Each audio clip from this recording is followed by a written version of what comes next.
नमस्कार, आप देख रहे हैं 4 PM और मैं हूं अभिषेक मिश्रा। देखिए, इंडिया गठबंधन की कल तीसरी बैठक है। 4 मई की तारीख और 4 मई की तारीख महत्वपूर्ण इसलिए और 2 बैठकों के मुकाबले तीसरी बैठक इसलिए भी महत्वपूर्ण क्योंकि इंडिया गठबंधन में शामिल जो दल है उस दल के सभी जिलाध्यक्षों को बुलाया गया है और जिन दलों के पास विधायक सांसद हैं, विधान पार्षद हैं, उन सभी दलों के विधान पार्षदों को, विधायकों को, सांसदों को भी बुलाया गया है। हमारे साथ वीआईपी पार्टी के राष्ट्रीय प्रवक्ता देवज्योति जी हैं और जाहिर तौर पर वीआईपी पार्टी की चर्चा इंडिया गठबंधन में खूब हो रही है एक डिमांड की वजह से, या वीआईपी पार्टी के जो सबसे बड़े नेता हैं, संस्थापक हैं मुकेश सहनी, उनके एक ऐलान की वजह से कि 60 सीटों पर विधानसभा का चुनाव लड़ेगी वीआईपी पार्टी और डिप्टी सीएम की कुर्सी वीआईपी पार्टी के पास होगी। मुकेश सहनी डिप्टी सीएम होंगे। सबसे पहले इस बैठक की बात करेंगे। वीआईपी पार्टी के सारे जिला अध्यक्ष भी इस बैठक में शामिल हो रहे हैं। सारे हमारे जो महत्वपूर्ण नेता है पार्टी, सारे लोग रहेंगे। हमारे आदरणीय नेता सनोक मला, मुकेश सहनी जी, सारे लोग घटक दल के जितने भी लोग हैं, सीपीआई के नेता है, कांग्रेस के नेता, सारे लोग रहेंगे। महागठबंधन का है, कल दीघा रिसोर्ट है, सीमा सुरक्षा बल का जो कैंप है उसी के बगल में है, वहीं का कार्यक्रम का 11 बजे से कार्यक्रम है। तो वीआईपी पार्टी से तो उम्मीद भारतीय जनता पार्टी ने भी लगाकर रखी थी। वीआईपी पार्टी के प्रदेश अध्यक्ष दिलीप जायसवाल कह रहे थे कि भाई इंडिया गठबंधन का एक दल संपर्क में है, उन्होंने हमसे कहा है कि वहां बात नहीं बनेगी तो आपके पास चले आएंगे।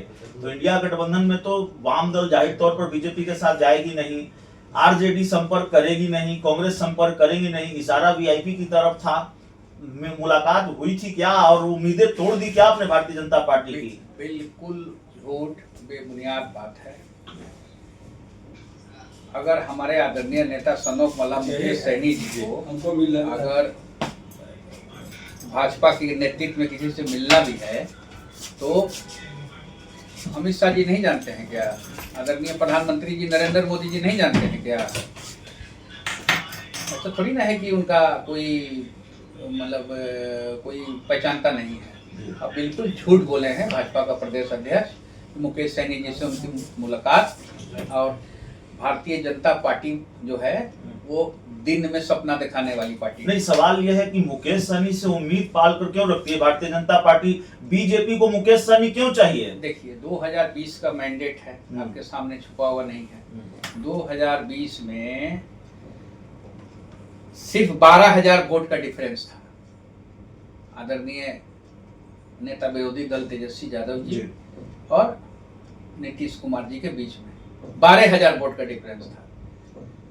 अगर उसी समय अगर हम लोग रह जाते इंडिया गठबंधन में आदरणीय तेजस्वी यादव जी के साथ, तो बीजेपी निषाद आरक्षण के नाम से बुड़बक बना के हम लोग को ले गया कि निषाद आरक्षण दे देंगे, छोड़ दीजिए।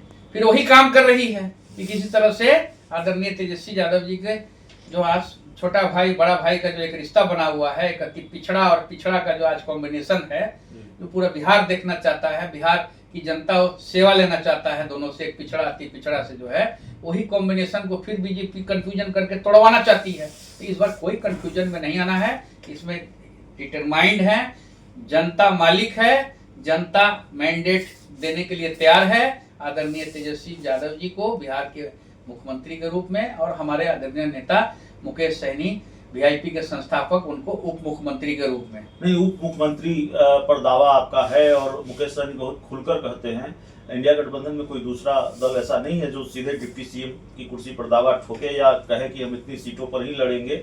लेकिन डिप्टी सीएम की कुर्सी पर दावा, जो पुराने बयान है कांग्रेस के, अब से कुछ महीने पहले के बयान है, उसमें कांग्रेस का ये बयान रहा है कि भाई कांग्रेस कोटे से 2 डिप्टी सीएम होंगे, एक अति पिछड़ा वर्ग का होगा, एक अल्पसंख्यक समाज का होगा। 36% अति पिछड़ा की आबादी है। कर्पूरी ठाकुर जी के विचारधारा की पार्टी है, बाबा भीमराव अंबेडकर साहब के विचारधारा की पार्टी है। दिवंगत फूलन देवी, बहन फूलन देवी जी, उनके संघर्ष के बारे में हम लोग पढ़ते हैं और पार्टी में पढ़ाया जाता है।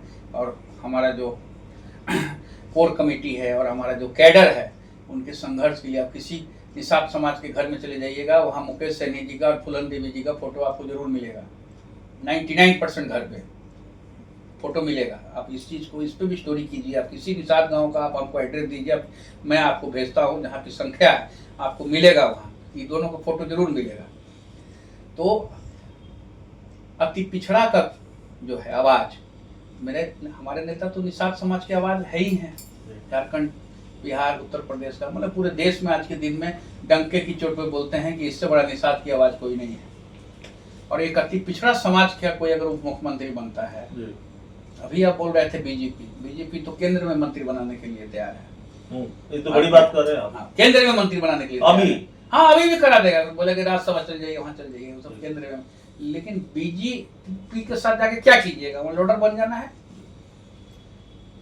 डॉक्टर संजय निषाद, ओम प्रकाश राजभर जी भी हैं, गए बीजेपी में, सब लोडर बना दिया। क्या आप है कह रहे हैं कि ये प्रस्ताव भारतीय जनता पार्टी की तरफ से है कि अरे अभी भी आप बीजेपी के किसी भी महत्वपूर्ण नेता से पूछ लीजिए, हमारी भारतीय जनता पार्टी से कोई बातचीत नहीं है, किसी से बातचीत नहीं है, ना हम लोग बात करना चाहते हैं, हम लोग इंटरेस्टेड ही नहीं है। हम लोग बीजेपी के लिए, हमारे पार्टी में नो एंट्री का बोर्ड लगा हुआ है। जिस दिन से पार्टी हमारे पार्टी को तोड़ दिया, हमारे एमएलए को खरीद लिया। भारतीय जनता पार्टी जो है दिन में सपना दिखाने वाली पार्टी है। बीजेपी जो है आपको अब करनी और धरनी में आपको फर्क पड़ेगा। हम दो तीन चीज, चार चीज आपको हम बता देते हैं। नोटबंदी भी हुआ, क्या मिला देश को?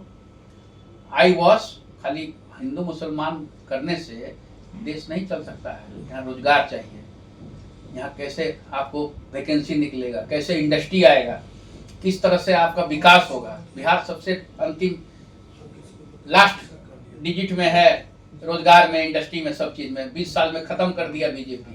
और सरकार तो यहाँ आदरणीय नीतीश कुमार जी की चल नहीं रही है, यहाँ तो बीजेपी कब्जा कर लिया है। नहीं देवज्योति जी, एक गलती आप कहते हैं कि भारतीय जनता पार्टी ने आपकी पार्टी तोड़ ली, आपके विधायक तोड़ लिए।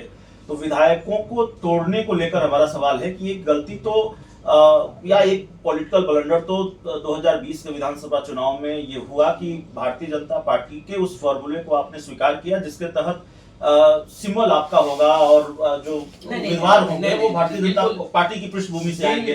क्या इसी तरह सवाल सुन लीजिए, क्या इसी तरह का फॉर्मूला अगर इंडिया गठबंधन में होगा वो स्वीकार करेंगे? नहीं। देखिए एक चीज हम बता दे रहे हैं, 2018 में पार्टी बना, 2020 में हम लोग आ गए। 2020 में जब हम लोग आ गए, 2 साल का समझिए बच्चा था, 2 साल का। अब देश के गृह मंत्री जी फोन करके बोले कि भाई बहुत अच्छा लड़का है, इसको देख लो। हम आए हैं, या आप ही हमको बोल रहे हैं कि भाई देवज्योति जी बहुत अच्छा कैंडिडेट है, इनको यहाँ से देखिए एक बार, बहुत अच्छा है, तो आपको हम रिगार्ड करते हैं। तो हमने नेता को कहा कि भाई कंसिडर कर लीजिए हमारी बात को, जो है इसको जो है नहीं मिल गया। हम क्या पता है कि बीजेपी अपना आदमी भेज बदल के वहाँ भेज रहा है, क्या कर रहा है, नहीं कर रहा है। तो उम्मीदवारों पर भरोसा करेंगे, वही बता रहे हैं तो है। आप ले गया, और जिस तरह से बीजेपी ने हमारे साजिश के तहत प्लांट किया, जिस तरह से भारतीय जनता पार्टी ने हमारा जो ये पार्टी को तोड़ दिया, हम क्या जानते हैं। लेकिन अब तो हम लोग सतर्क है ना। चलिए आखिरी सवाल है, आपने पार्टी की बैठक बुलाई, बैठक के बाद मुकेश सहनी ने, और फिर मैं कहूंगा कि अकेली पार्टी इंडिया गठबंधन की जिन्होंने न सिर्फ सीटों की डिमांड की, उन्होंने सीटों की डिमांड नहीं की बल्कि फैसला सुनाया इंडिया गठबंधन को कि 60 सीटों पर हमारी पार्टी लड़ेगी, बाकी सीटें हम सहयोगी दलों के लिए छोड़ेंगे।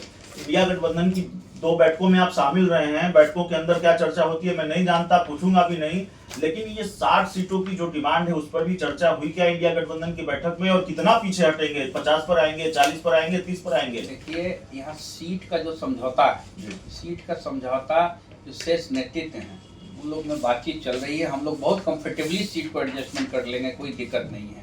अब एनडीए से भी जो है कुछ एनडीए के जो सहयोगी हैं वो भी हमारे साथ आने का मन बना रहे हैं। तो हम लोग अभी अचानक सीट का सहयोगी उसको थोड़ा क्लियर कीजिए। आप पशुपति पारस की बात कर रहे हैं, उपेंद्र कुशवाहा की बात कर रहे हैं? नहीं, आप अभी देखते जाइए ना। क्या पता है कि आदरणीय जीतन मांझी जी चले आए, क्या पता है उपेंद्र कुशवाहा जी चले आए, क्या पता है मांझी और मुकेश सहनी की केमिस्ट्री ठीक ठाक रही है? नहीं छोड़ी ना भाई, वो कुछ है दलित के नेता है ना मांझी जी को तो वहाँ सब जो है सब थाईलैंड वाला फूल सुंघा के जो है बुड़वक बना के केंद्र का मंत्री बड़ा चीज होता है। आगे राजनीति करना है ना, लंबा राजनीति है। राजनीति में ऐसा लकीर खींचिए कि 100 साल के बाद कर्पूरी ठाकुर जी का नाम जैसे बैठ के डंके की चोट मिले रहे हैं, उस तरह से नेता का नाम लेना चाहिए। जी। ऐसा कुछ कर जाइए। सेक्रीफाइस है ना, संघर्ष है ना। 1947 का आज़ादी जो मिला, उस आज़ादी में लोग अपना प्राण दिया, खून बहाया, तब ना देश को आज़ादी मिला। आज फ्रीडम फाइटर के नाम से आज के दिन में खड़ा होकर हम लोग को सैल्यूट मारना पड़ता है ना। ऐसा नहीं ना है कि महात्मा गांधी जी चाहते तो प्राइम मिनिस्टर नहीं बन सकते थे देश का। आप बताइए, बन सकते थे कि नहीं बन सकते थे? आराम से बन सकते थे कि हम बनेंगे। लेकिन आज लीडर है ना। आज महात्मा गांधी जी का आज देश सम्मान करती है। 1 लाख 2 लाख साल के बाद भी महात्मा गांधी जी का नाम लेगी। वो काम राजनीति में लकीर खींचना चाहिए। जैसे आदरणीय लालू यादव जी, उनको 2000 साल के बाद भी लोग याद करेगा कि लालू यादव जी ने गरीबों का मसीहा, गरीबों का बैक बेंचर्स का सबसे बड़ा आवाज बन के और खड़ा होके आज बैक बेंचर्स का बोली दिया उन्होंने। तो वो सब छोड़ दीजिए, बहुत कंफर्टेबली हम लोग सीट एडजस्टमेंट कर लेंगे। और एनडीए को झंडू बाम का, अमृतांजन का, टाइगर बाम का जरूरत है। हम लोग का एकदम सब कंफर्टेबली ठीक हो जाएगा। चलिए, तो इंडिया गठबंधन में सब कुछ ठीक है। सीट शेयरिंग, भले ही 60 सीटों को लेकर फैसला सुना दिया हो मुकेश सहनी ने, लेकिन सीटों को लेकर कोई लड़ाई नहीं होनी है। बड़ी बात यह है कि गुंजाइश जता रहे हैं देवज्योति जी की जीतन राम मांझी भी साथ आ सकते हैं, एनडीए के कुछ और सहयोगी साथ आ सकते हैं। इस पूरी रिपोर्ट में इतना ही। बहुत बहुत धन्यवाद।